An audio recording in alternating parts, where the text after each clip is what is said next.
amigos de Iberoamérica al Día? Qué gusto saludarlos, iniciar una nueva semana con todos ustedes, aunque ya es la última de febrero. Ana Cris, ¿cómo estás? Qué gusto saludarte.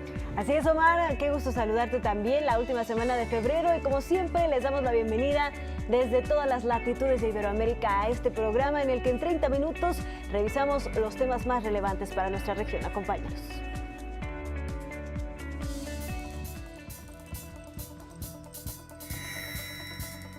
En Venezuela se registran enfrentamientos en las fronteras con Colombia y Brasil por el ingreso de ayuda humanitaria.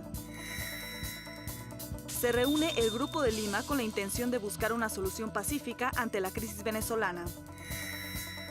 En nuestro reportaje especial hablaremos sobre las acciones para evitar la discriminación de género y de orientación sexual en Iberoamérica. En Cuba se dieron los resultados preliminares del referéndum para la aprobación de nueva constitución. Vámonos con toda la información que sucedió este fin de semana, sobre todo en Sudamérica, allá en Venezuela, y es que se vivieron momentos de violencia y tensión en las fronteras entre Venezuela, Colombia y Venezuela con Brasil. Elementos de la Fuerza Armada Nacional Bolivariana impidieron que más de 700 toneladas de ayuda humanitaria ingresaran a Venezuela, en lo que el gobierno del presidente Nicolás Maduro definió como un intento de incursión militar y una violación a la soberanía nacional. De acuerdo con organizaciones defensoras de derechos humanos, los enfrentamientos en las fronteras dejaron 4 personas muertas y varios camiones con víveres quemados. El gobierno del presidente Nicolás Maduro desmintió las agresiones contra la población civil provenientes de su gobierno. Hay que denunciar al mundo la inmensa y poderosa operación de falso positivo para agredir a Venezuela, que era tomar unos terroristas con unas tanquetas blindadas de la Guardia Nacional, robarse esas tanquetas, atravesar el puente Simón Bolívar, atropellar a quien encontrara a su paso, asesinar y luego decir, no, fue la Guardia Nacional, fue el gobierno de Nicolás Maduro. Tras estos incidentes, el presidente de Colombia, Iván Duque, visitó la frontera con Venezuela para evaluar los daños. Aquí está el símbolo de la barbarie, un camión de medicamentos y alimentos incinerados que querían pasar pacíficamente a su territorio para llevarle a ciudadanos que se mueren de hambre y que no tienen medicamentos lo que necesitan para sobrevivir. Mientras tanto, representantes del autoproclamado presidente de Venezuela, Juan Guaidó, aseguran que pese a las agresiones, lograron ingresar a la nación bolivariana 50 toneladas de ayuda humanitaria a través de la frontera con Brasil. Una parte de las cargas también entró por otros caminos y en la semana iremos mostrando parte de ese resultado, de dónde irán llegando y quiénes serán los beneficiarios. Parte de lo que hemos nosotros diseñado es que podamos seguir avanzando aunque tengamos obstáculos. Y nosotros sabíamos que nos enfrentábamos a este potencial escenario. Y lamentamos que hayamos llegado a este punto. Lo lamentamos de verdad. Y bueno, también la sociedad civil se ha manifestado por medios de apoyo, entre ellos varios artistas y grupos musicales. Previo a estos terribles enfrentamientos, tanto el presidente Nicolás Maduro como el autoproclamado mandatario Juan Guaidó encabezaron varios conciertos. En Venezuela los recitales fueron para hacer un llamado a evitar una intervención militar, mientras que en la frontera con Colombia el concierto fue para exigir el ingreso de ayuda humanitaria internacional. Ante esta situación, el presidente de Venezuela, Nicolás Maduro, calificó como una victoria que la ayuda internacional no ingresara a su país y denunció nuevamente un intento de golpe de Estado. Por eso le digo a aquellos venezolanos, y lo dije con cifras además, ¿qué hay detrás de la llamada ayuda humanitaria? Un plan de invasión gringa a Venezuela, el intento de humillar a Venezuela. Nosotros estamos defendiendo el lado correcto de la historia. Compatriotas, estamos como nunca antes en la vida en el lado correcto de la historia, defendiendo la integridad y la soberanía de nuestra tierra.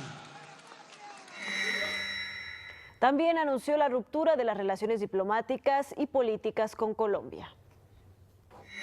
No podemos seguir soportando que se preste el territorio de Colombia para una agresión contra Venezuela. Por eso he decidido romper todas las relaciones políticas y diplomáticas con el gobierno fascista de Colombia, y todos sus embajadores y cónsules deben salir en 24 horas de Venezuela. ¡Fuera de aquí la oligarquía! Del otro lado de la moneda, el autoproclamado presidente de Venezuela, Juan Guaidó, pidió a la comunidad internacional ejercer presión sobre Nicolás Maduro y dijo que se mantienen abiertas todas las posibilidades. No vamos a descansar hasta lograr la libertad de Venezuela. A la comunidad internacional, nuestro eterno agradecimiento. Le pedimos que se mantengan todas las cartas sobre la mesa. Y mi responsabilidad como presidente encargado es seguir buscando esa ayuda. Exigir que entre a Venezuela. Es buscar los caminos para abrir la democracia en nuestro país, para que cese la usurpación. Guaidó también condenó la violencia registrada durante el fin de semana y exhortó nuevamente a los militares venezolanos a ponerse de su lado. No le deben lealtad, señores de las Fuerzas Armadas, a alguien que quema comida en frente de hambrientos. Vimos a un hombre quemar medicinas en frente de enfermos.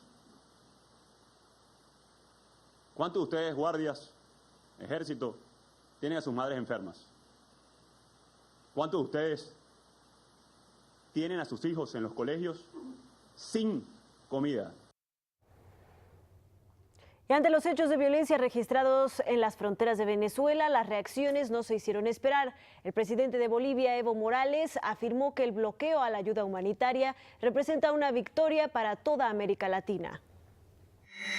Miles y miles defendieron la independencia, defendieron la soberanía de Venezuela, defendieron la identidad, la dignidad del pueblo, pero no solamente del pueblo venezolano. Defendieron la dignidad, la independencia, soberanía, identidad de la patria grande. Ha defendido de toda América Latina. Un aplauso para el pueblo revolucionario. No ha permitido una intervención militar norteamericana. La Unión Europea se pronunció en contra de una intervención militar en Venezuela. La posición de la Unión Europea en este contexto es muy clara. Debemos evitar la intervención militar.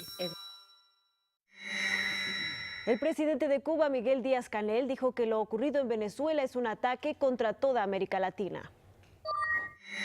Y esta guerra que se hace, que es económica, que es mediática, que es ideológica, es también cultural. Y lo que están tratando es de fracturar nuestras identidades.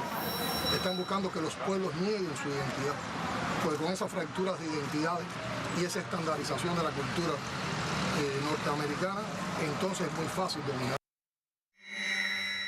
Andrés Manuel López Obrador, presidente de México, reiteró la postura de su país a favor de la no intervención y la solución pacífica a los conflictos. Nosotros nos ajustamos a que se respete la voluntad de los pueblos y que se busque solucionar los problemas de manera pacífica. Solución pacífica, dice nuestra Constitución, de las controversias. No queremos violencia en ninguna parte. Por su parte, la alta comisionada de las Naciones Unidas para los Derechos Humanos, Michelle Bachelet, condenó el uso de la fuerza en contra de manifestantes. La Organización de las Naciones Unidas condenó la destrucción de la ayuda humanitaria y reiteró la necesidad de una salida pacífica a la situación que se vive en el país sudamericano. En ninguna circunstancia se debe usar la fuerza letal contra los manifestantes. Cualquier quema de ayuda humanitaria debe ser condenada y obviamente creo que las crecientes tensiones que vemos en la frontera simplemente reiteran la necesidad de una salida pacífica. La vicepresidenta de Costa Rica, Epsi Campbell, dijo que a su país le preocupa la violación de los derechos humanos en Venezuela. Reafirmamos nuestro compromiso para contribuir con la superación de la grave crisis política, económica, social y humanitaria que atraviesa Venezuela, a través de una salida pacífica y negociada en el marco del derecho internacional. Costa Rica rechaza cualquier curso de acción que implique el ejercicio de la violencia contra el pueblo venezolano.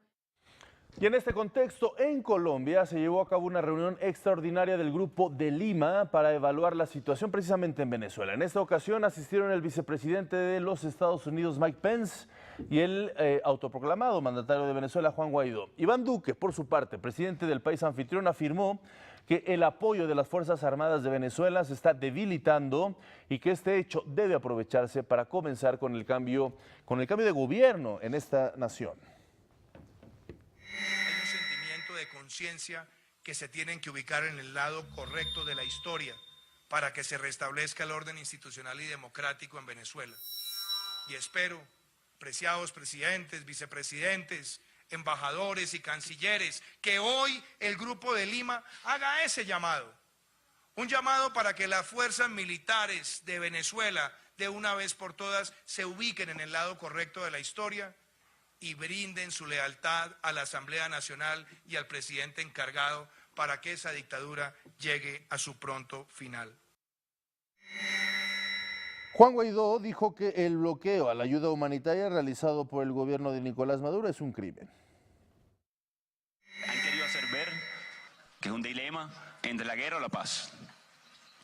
No hay dilema entre la guerra y la paz. Es la paz la que debe prevalecer. Es la protección de los ciudadanos la que debe prevalecer. El dilema es precisamente entre democracia y dictadura, entre masacre y salvar vidas. El dilema es entre generar presión política determinada o permitir masacres como la que está pasando hoy en Venezuela.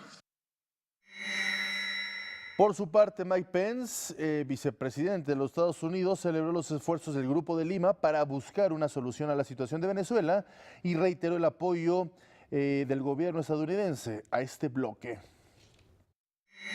Muchos de sus países como Panamá, Canadá, Colombia han congelado los activos de funcionarios militares que aún son leales a Maduro. Nosotros los felicitamos por tal acción. Estos pasos son importantes. Bloquear acceso al régimen de los millones que han robado al pueblo venezolano. Nosotros invitamos a otras naciones que aman la libertad a hacer lo mismo. También reiteró su respaldo a Juan Guaidó y anunció la imposición de sanciones a miembros del gobierno de Nicolás Maduro y afirmó que Estados Unidos está en busca de otras vías para hacer llegar la ayuda humanitaria. Nuestros esfuerzos hasta la fecha no solo continuarán, sino que aumentarán, pese a la brutalidad de Maduro. Nosotros intensificaremos nuestro trabajo. Estamos identificando nuevas áreas en la frontera donde podremos preposicionar asistencia adicional para el pueblo venezolano. En otros temas, el próximo 1 de marzo se conmemora el Día de la Cero Discriminación y por eso durante esta semana le estaremos presentando una serie de reportajes especiales sobre las distintas formas de discriminación y las acciones para erradicar estas prácticas. En la entrega de hoy, nuestra primera entrega, abordaremos la discriminación por género y orientación sexual.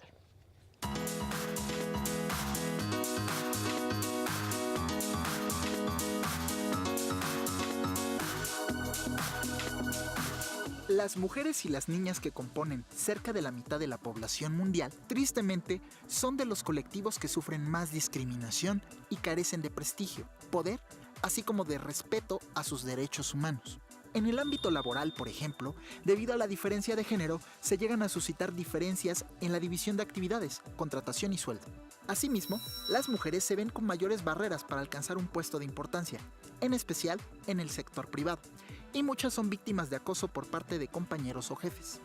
ONU Mujeres trabaja con legisladoras y legisladores de todo el mundo para aprobar leyes contundentes que permitan respetar los derechos de las mujeres y a su vez busca con el sector privado erradicar el acoso en los lugares de trabajo.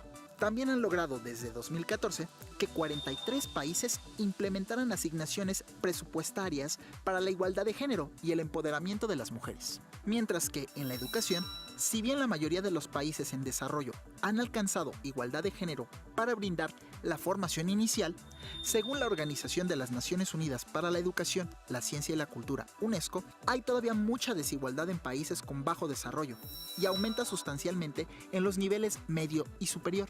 There was a time when women social activists asked men to stand up for their rights, but this time we will do it by ourselves.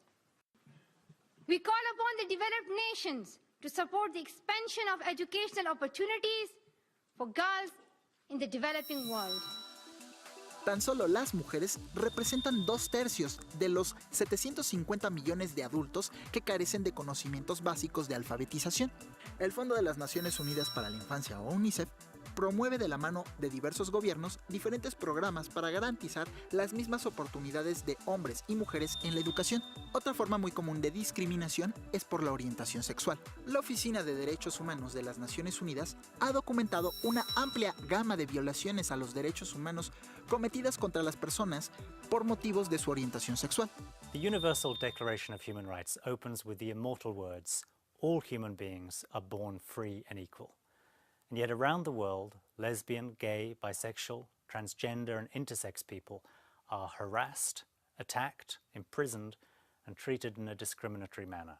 Some say that because human rights treaties don't explicitly mention homophobic discrimination, that states have no legal obligation to tackle it. But international law requires states to protect the rights of everyone, without distinction. Esto significa que es ilegal hacer cualquier distinción en derechos por el hecho de ser lesbiana, gay, bisexual o transgénero. Y es que la discriminación por orientación sexual es algo que también le cuesta a los gobiernos del mundo, debido a los abandonos de empleo, las agresiones físicas y psicológicas que esto ocasiona. Tan solo en América Latina y el Caribe, la homofobia cuesta más de $8,000 millones anuales. Por eso, las Naciones Unidas reiteran las obligaciones jurídicas básicas que incumben a los estados en relación con la protección de los derechos humanos y no discriminación del colectivo LGBT. Para Iberoamérica al Día, José María Merlo.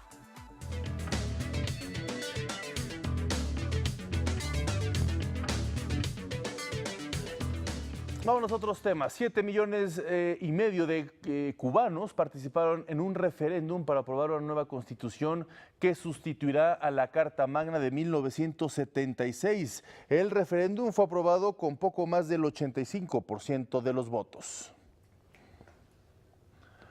En las próximas horas, la Asamblea Nacional de Cuba anunciará la aprobación formal. Tenemos en la línea telefónica, agradezco que nos tome la llamada, Alejandro Chanón, él es profesor e investigador de tiempo completo de la Universidad Nacional Autónoma de México. Un placer saludarlo, doctor. Gracias por estar con nosotros en Iberoamérica al Día. Omar, Ana, buenas tardes y buenas tardes a todo el auditorio. Gracias. ¿Cuáles son los puntos que usted considera más importantes, trascendentales dentro de este referéndum que se realizó este fin de semana? Bueno, yo creo que es un documento bastante interesante, atractivo, un paso hacia adelante de una Cuba que trata de modernizarse a pasos agigantados frente a las nuevas realidades de la globalización, a la nueva realidad social que viven, la importancia de que su país esté inserto en el concepto internacional, no solamente en términos políticos, sino particularmente económicos, que es el reto fundamental que había venido siendo defendido por el propio Raúl Castro. Y si bien se mantienen los fundamentos políticos del Estado socialista y revolucionario, hay cambios fundamentales. Es decir, se incluye, más allá de la propiedad socialista, en términos de mayor regularidad, reconocimiento a la propiedad privada.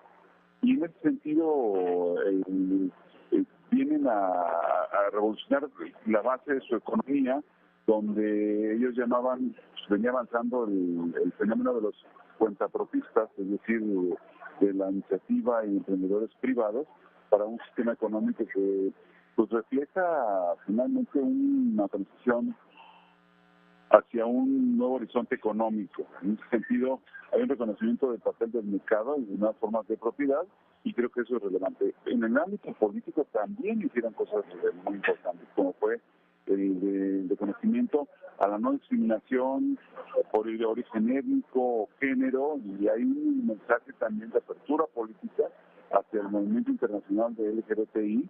Y bueno, ese tipo de planteamientos nos hablan de una constitución novedosa. En materia de arquitectura política, Omar, Ana, pues también hay algunas novedades.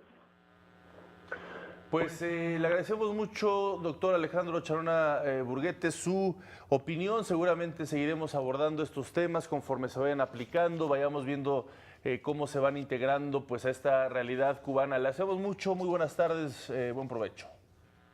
Bueno, pues hasta luego, buenas tardes. Gracias. Y este domingo se llevó a cabo la edición número 91 de los premios Oscar, donde destacó el talento de varios artistas latinoamericanos. La cinta Roma, del director mexicano Alfonso Cuarón, fue la que sin duda marcó la presencia iberoamericana en el certamen, pues se llevó 3 estatuillas en las categorías de Mejor Fotografía, Mejor Director y Mejor Película de habla no inglesa. I want to thank so many people, obviously Yalitza Aparicio and Marina de Tavira. They are the film, they are truly the film.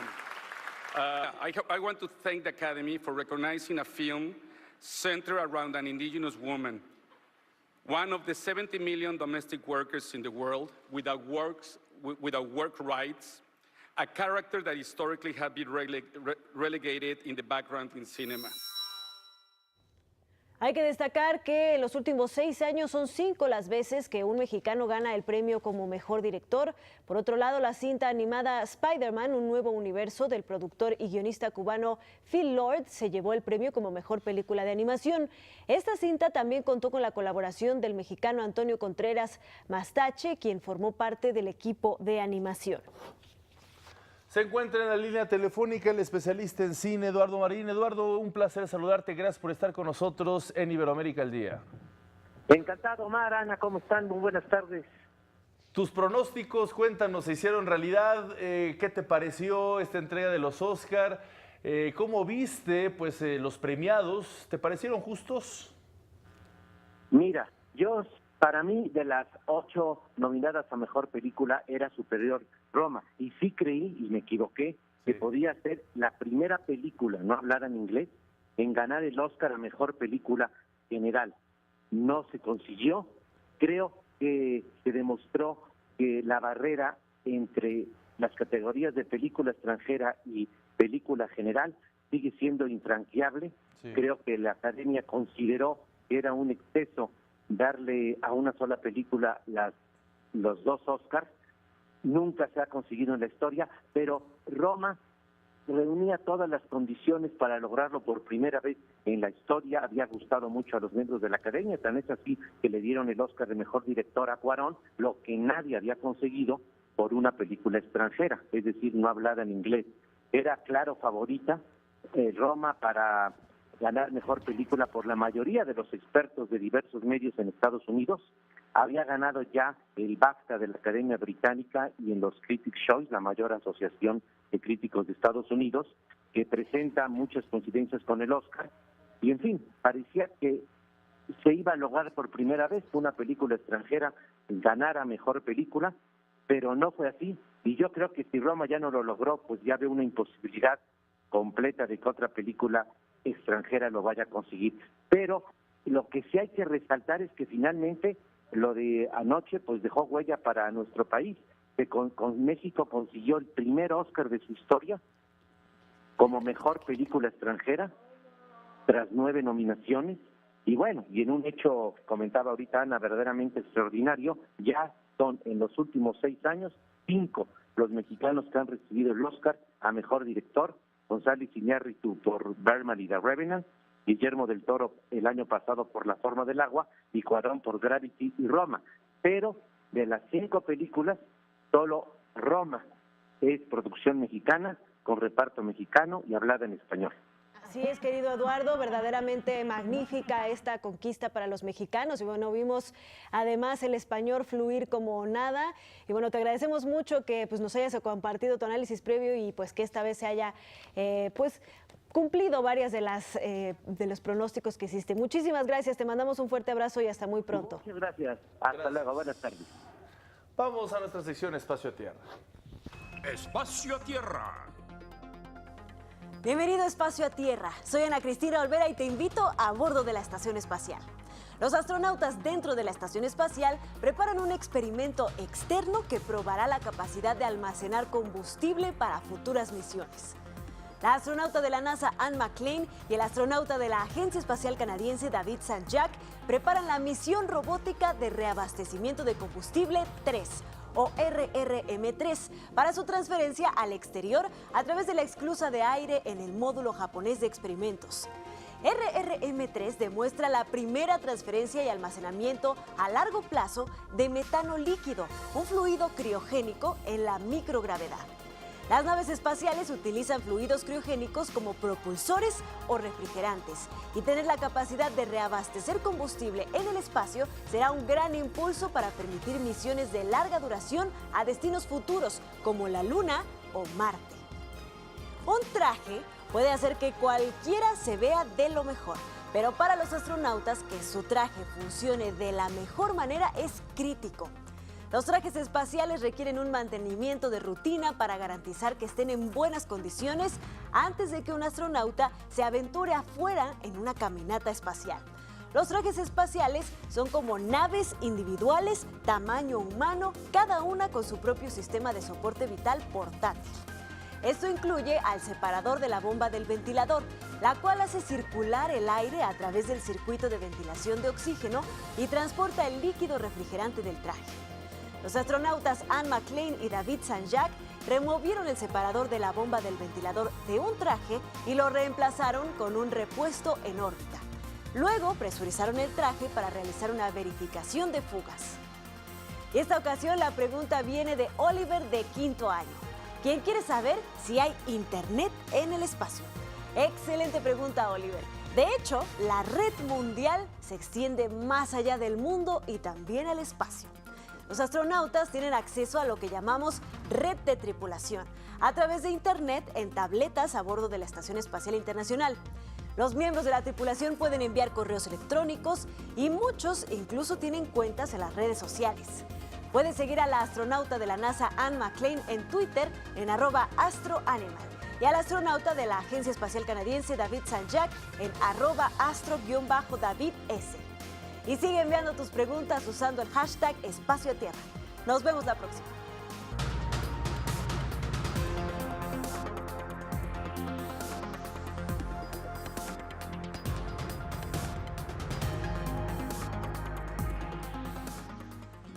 Y así llegamos al final de esta emisión de Iberoamérica al Día. Gracias por acompañarnos. Transmitimos desde las instalaciones de Televisión Educativa de México.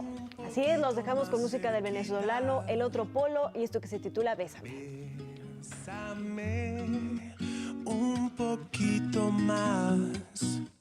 Quiero cantarte desde enero hasta diciembre y deslumbrarte como una aurora de paz.